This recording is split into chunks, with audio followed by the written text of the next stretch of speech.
รายงานพิเศษการเลือกตั้งสมาชิกสภาแห่งชาติสุดที่10และสภาประชาชนณพหลวงเวียงจันทร์สุดที่5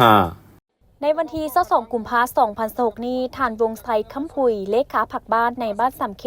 เมืองไซเศรษฐานครเมืองจันทร์ได้ให้สัมภาษณ์ว่าบ้านสำเคมีจำนวนผู้มีสิทธิ์ปอนบัตรเลือกตั้ง 1,758 คนหญิง595 คนสำหรับบรรยากาศในการเลือกตั้งครั้งนี้เห็นว่าประชาชนภายในบ้านมีความเอาใจใส่กระตือรือร้นและพร้อมเพรียงเฮียงหน้ากันออกมาใช้สิทธิ์ของตนด้วยบรรยากาศคึกคืนตนเองในนามประชาชนลาวผู้หนึ่งรู้สึกดีใจและภาคภูมิใจที่ได้ใช้สิทธิประชาธิปไตยในการเลือกตั้งในครั้งนี้ตนเองก็ได้เลือกเอาสมาชิกสภาแห่งชาติและสมาชิกสภาประชาชนนครเมืองจันทร์ผู้ที่มีความสามารถครบตามเงื่อนไขเป็นคนที่เก่งมีคุณสมบัติดีการแสดงทัศนะของตนต่อปัญหาต่างๆพร้อมนี้ยังฝากถึงบรรดาสมาชิกสภาแห่งชาติและสมาชิกสภาประชาชนนครหลวง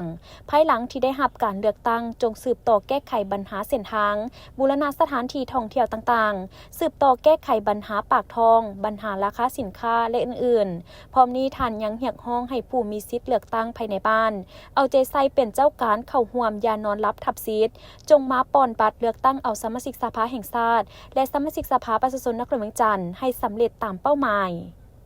ข้าพเจ้าชื่อทานวงไซคำพุยเนาะเป็นเลขาผักบาทในบ้านสำเครายงานสภาพการปฏิบัติในมื้อนี้เนาะถือว่าพ่อแม่ประชาชนภายในบ้านพวกเขานี่มีความตื่นตัวสูงเนาะคิดใจร่วมพวกเขานี่ก็อยากให้100%ละให้บ่ปอนบ่อยากให้ขาดเนาะแต่ว่าทางเขาก็ได้ทั้งประกาศทั้งโทรโคงว่าให้พ่อแม่ประชาชนมาเริ่มต้นประกาศมานี่ก็ได้2 อาทิตย์ 3 อาทิตย์มาแล้วเอาได้เฮ็ดมาเนาะทางบ้านเท่านี้เนาะเฉพาะบ้านสำเคของเฮานี่มีจำนวนคนที่มามีสิทธิ์ปอนบัตรนี่อายุ18 ปีขึ้นไปนี่แม่นมีทั้งหมดนี่แม่น 1,078 คนหญิง595 คนเฉพาะความคาดหวังของอำนาจการปกครองเฮานี่อยากเสนอประชาชนนี่มาใช้สิทธิ์อันนั้นเต็มร้อยแน่เนาะบ่อยากให้มีบัตรตายเนาะบ่อยากให้มาบ่มาเนาะ